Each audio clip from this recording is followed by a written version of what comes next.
اعوذ باللہ من الشیطان اللعین الرجیم بسم اللہ الرحمن الرحیم الحمد للہ رب العالمین الصلاة والسلام علی اشرف الانبیاء والمرسلین وعلی آلہ طیبین الطاہرین المعصومین الذین اذہب اللہ عنہم الرجس وطہرہم تطہیرا اللہم صل علی محمد وآل محمد وعجل فرج قائم آل محمد۔ عزیزان محترم، مرحوم آیت اللہ سید علی ششتری رحمۃ اللہ علیہ کے شاگردوں کا تعارف آپ کی خدمت میں پیش کر رہے تھے،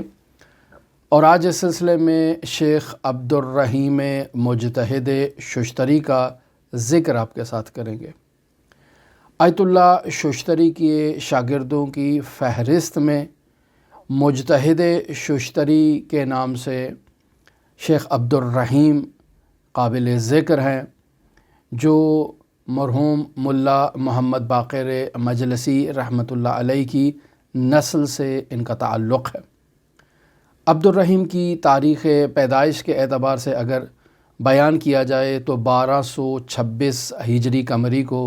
یہ پیدا ہوتے ہیں، اور ان کے والد کا نام شیخ محمد علی ششتری تھا، دادا کا نام شیخ محمد حسین ششتری تھا۔ اگر عبد الرحیم ششتری کے حالات زندگی کے بارے میں مزید آپ کی خدمت میں کچھ بیان کرنا چاہیں تو عبد الرحیم ششتری مجتہد تھے، فقہ اور اصول میں محدث تھے، متکلم تھے، ادیب، شاعر اور حوزہ علمیہ کے مدرس تھے۔ ابتدائی تعلیم انہوں نے اپنے آبائی شہر میں حاصل کی، اور اعلیٰ تعلیم کے لیے نجف اشرف عراق ہجرت کی۔ نجف اشرف میں انہوں نے آیت اللہ شیخ محمد حسن نجفی صاحب جواہر سے استفادہ کیا، شیخ انصاری رحمۃ اللہ علیہ سے عرصہ دراز استفادہ کیا، اور سید علی ششتری سے فیض حاصل کیا۔ شیخ عبد الرحیم اپنی زندگی میں تہران بھی تشریف لے گئے، اور وہاں جا کر انہوں نے دین مبین اسلام کی تبلیغ کے فرائض بھی انجام دیے۔ اگر شیخ عبد الرحیم ششتری کی تاریخ وفات کے بارے میں بیان کیا جائے تو 1313 ہجری قمری کو ان کا انتقال ہوتا ہے، اور انہیں نجف اشرف عراق میں دفن کر دیا جاتا ہے۔ شیخ عبد الرحیم ششتری متعدد کتابوں کے مصنف ہیں،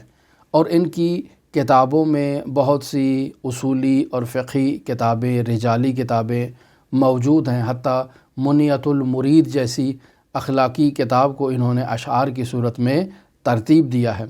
لیکن مرحوم آیت اللہ ششتری سے متعلق ان کے دو گراں بہا اثر ہیں۔ ایک آیت اللہ ششتری کے دروس کے جو املا ہے، جو تقریرات ہیں، اس کا مجموعہ آیت اللہ ششتری کے قلم سے موجود ہے، اور اس کے علاوہ خود سید علی ششتری کی کرامات اور حالات زندگی پر انہوں نے ایک کتاب تحریر کی، لیکن اس کتاب کا کوئی اثر موجود نہیں ہے۔ البتہ آغا بزرگ تہرانی نے الذریعہ میں اس کتاب کا تذکرہ کیا ہے، یعنی انہوں نے اس کتاب کو مشاہدہ کیا، لیکن اس کے بعد یہ کتاب کہاں گم ہو گئی اور کہاں اس کا اثر ہے، اس کے بارے میں آج تک معلومات نہیں ہے۔ شیخ عبد الرحیم مجتہد ششتری کے حالات زندگی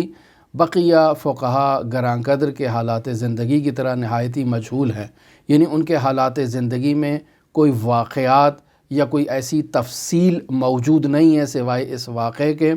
جسے ہم شیخنا الاعظم مرتضیٰ انصاری رحمۃ اللہ علیہ کے حالات زندگی میں پہلے آپ کے ساتھ شیئر کر چکے ہیں، لیکن وہاں چونکہ یہ واقعہ ہم نے مکمل بیان نہیں کیا تھا، ابھی اس کو آپ کی خدمت میں مکمل بیان کر دیتے ہیں۔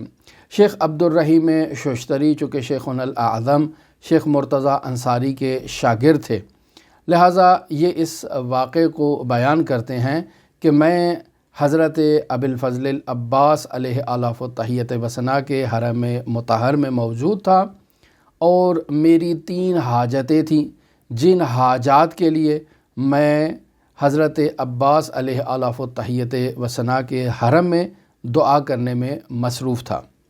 میں توسل کر رہا تھا کہ مجھے وہاں صحن میں شور و غل کی آواز سنائی دی، اور وہاں جا کر مجھے معلوم ہوا کہ ایک عرب بدو اپنے بچے کو لے کر آیا ہے اور اس کے بچے کو شفا مل گئی ہے، تو میں نہایت ہی جو ہے وہ غصے میں آیا کہ میں عرصہ دراز سے حضرت سید الاوصیاء امیر المومنین کے حرم میں اپنی حاجات کی برآوردگی کے لیے دعا کر رہا ہوں۔ حضرت سید الشہداء علیہ آلاف و تحیت و ثنا کے نورانی حرم مطہر میں بھی دعا کی ہے اور بھی مقدس مقامات پر دعا کر چکا ہوں، لیکن میری دعا کا کوئی اثر نہیں ہو رہا اور میری دعا قبول نہیں ہو رہی، جبکہ یہ ایک عرب بدو ہے جو آیا اور دعا کی اور اس کی دعا قبول ہو گئی۔ میں ایک عالم ہوں، ایک مبلغ ہوں، اسلام کی خدمت کر رہا ہوں، تبلیغ کر رہا ہوں، اہل بیت علیہم الصلاۃ والسلام کے فضائل و مناقب کی نشر و اشاعت میں اپنا کردار ادا کر رہا ہوں، تو کیا اہل بیت علیہم الصلاۃ والسلام میری 3 حاجتیں قبول نہیں کر سکتے؟ نہایت ہی افسردہ ہو کر حضرت ابی الفضل العباس کے حرم سے باہر چلا جاتا ہے اور پھر امام حسین عالی مقام کے حرم میں جا کر ایک مختصر سا سلام کہتا ہے اور وہاں سے واپس چلا جاتا ہے۔ اگلے روز صبح الطلوع، صبح سویرے اس کے گھر پہ دق الباب ہوتی ہے اور ملا رحمت اس کے دروازے پر آتے ہیں اور آ کر اسے کہتے ہیں کہ شیخ مرتضیٰ انصاری رحمۃ اللہ علیہ نے آپ کے لیے پیغام بھیجا ہے اور وہ آپ کو بلا رہے ہیں۔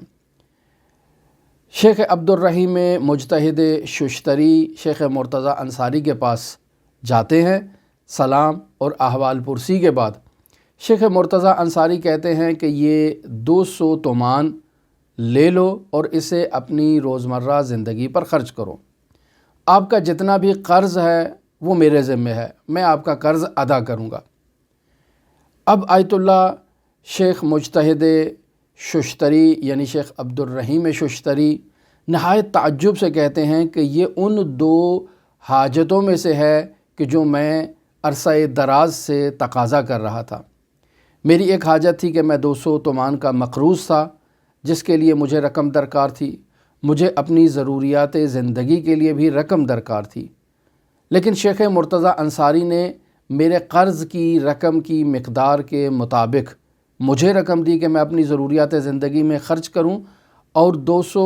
تومان دینے کے علاوہ مجھے کہتے ہیں کہ تمہاری باقی جتنا بھی قرض ہے اسے بھی میں ادا کر دوں گا۔ تو یہاں مجتہد ششتری شیخ عبدالرحیم شیخنا الاعظم شیخ مرتضیٰ انصاری سے کہتے ہیں کہ میری صرف 2 حاجتیں نہیں تھیں، میری ایک تیسری حاجت بھی تھی کہ جس کی قبولیت کے لیے میں دعا کر رہا تھا، اور وہ بیت اللہ کی زیارت کا شرف حاصل کرنا تھا۔ تو شیخنا الاعظم انصاری کہتے ہیں کہ وہ ابھی آپ کی مصلحت میں نہیں ہے، لہٰذا آپ تشریف لے جائیں۔ شیخ عبدالرحیم ششتری کہتے ہیں کہ میری مصلحت میں نہیں ہے، اس سے کیا مراد ہے؟ تو شیخ مرتضیٰ انصاری کہتے ہیں کہ میں خطرے کو محسوس کر رہا ہوں۔ شیخ عبدالرحیم مجتہد ششتری کہتے ہیں کہ میں استخارہ کر کے چلا جاؤں گا۔ تو اس جواب پر شیخ مرتضیٰ انصاری انہیں رقم دیتے ہیں اور کہتے ہیں کہ آپ کی مرضی ہے، آپ جانا چاہتے ہیں تو چلے جائیں۔ مجتہد ششتری بیت اللہ کی زیارت کے لیے اور قصد سے خانہ کعبہ کی زیارت کے قصد سے مکہ کی طرف سفر کرتے ہیں۔ راستے میں ڈاکو ان پر حملہ کر دیتے ہیں، ان کا تمام سامان، تمام اموال، تمام رقم، تمام لباس ان کا چھین لیتے ہیں، اور انہی ڈاکوؤں میں سے ایک ڈاکو ان کو اٹھا کر زمین پر پٹکتا ہے اور انہیں قتل کرنے کا ارادہ رکھتا ہے۔ اب ایسے میں شیخ عبدالرحیم مجتہد ششتری کافی روتے ہیں، چیختے ہیں، اس سے التجا کرتے ہیں، التماس کرتے ہیں کہ مجھے معاف کر دو، مجھے بخش دو، اور جتنا میرا سامان ہے وہ تم لے لو، لے جاؤ، لیکن مجھے زندہ رہنے دو۔ اور نہایت ہی التجا اور نہایت ہی سماجت کے بعد وہ ڈاکو انہیں زندہ چھوڑ دیتا ہے۔ اب شیخ عبدالرحیم مجتہد ششتری کسی طرح بھٹکتے ہوئے تکالیف کے ساتھ مشکلات میں ابتلا کے بعد وہ نجف اشرف عراق پہنچتے ہیں اور شیخ مرتضیٰ انصاری کو اپنی آپ بیتی سناتے ہیں۔ تو شیخ مرتضیٰ انصاری صرف ایک کلمے میں جواب دیتے ہیں کہ میں نے آپ کو پہلے ہی خطر سے باخبر کر دیا تھا۔ تو نہایت افسوس کہ ہمارے بعض گراں قدر علماء جن کے حالات زندگی کم از کم نقل ہونے چاہیے تفصیل کے ساتھ، تاکہ معلوم ہو انہوں نے کیسے زندگی بسر کی، کیا ان کے حالات زندگی تھے، یا لااقل ان کے آثار آگے آئندہ نسلوں تک منتقل ہونے چاہیے۔ لیکن افسوس کہ جس طرح ہم نے مرجعیت عظمیٰ آیت اللہ مرعشی نجفی رحمۃ اللہ علیہ کے حالات زندگی میں اس مطلب کو بیان کیا کہ استعمار کبیر برطانیہ وہاں پر بہت سے قلمی نسخوں کو اور آثار کو ردی کے حساب میں نجف اشرف سے خریداری کرتا اور لے جاتا تھا، اور ایسے میں بہت گراں بہا قلمی آثار نجف اشرف سے خارج ہو گئے، جو ہمارے انہی علماء شیعہ کی زحمتوں کا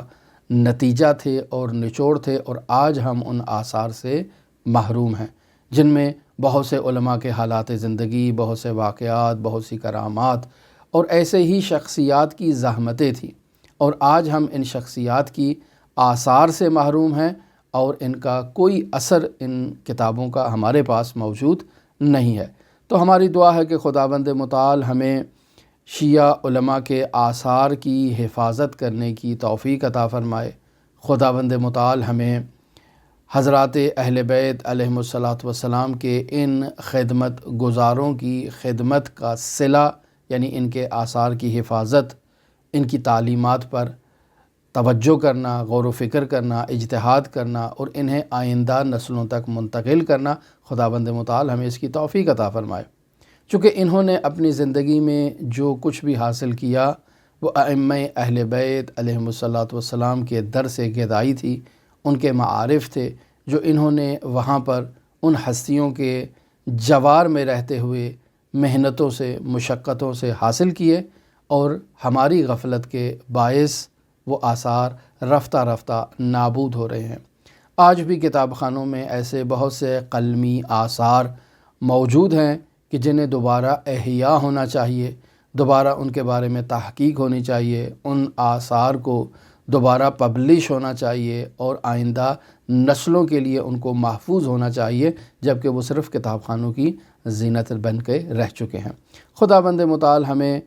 حضرات اہل بیت علیہم الصلاۃ کے معارف کو احیاء کرنے کی توفیق عطا فرمائے۔ شیخ عبدالرحیم مجتہد ششتری کے حالات زندگی میں صرف یہی مختصر معلومات تھیں جنہیں ہم نے آپ کے ساتھ شیئر کیا اور آپ کی خدمت میں پیش کر دیا۔ شیخ آیت اللہ سید علی ششتری کے باقی شاگردوں کے حالات انشاءاللہ آپ کے ساتھ ہم شیئر کریں گے۔ ہماری دعا ہے کہ خداوند متعال آپ سب کا حامی و ناصر ہو اور آپ سب کو سربلندی عطا فرمائے۔ آپ تمام عزیزان کے لیے حضرت علی ابن موسیٰ الرضا علیہ الاف و تحیت و ثنا کی نورانی بارگاہ میں نائب الزیارہ بھی ہوں اور دعا گو بھی ہوں۔ اللہم صلی علی محمد و آل محمد وعجل فرج قائم آل محمد۔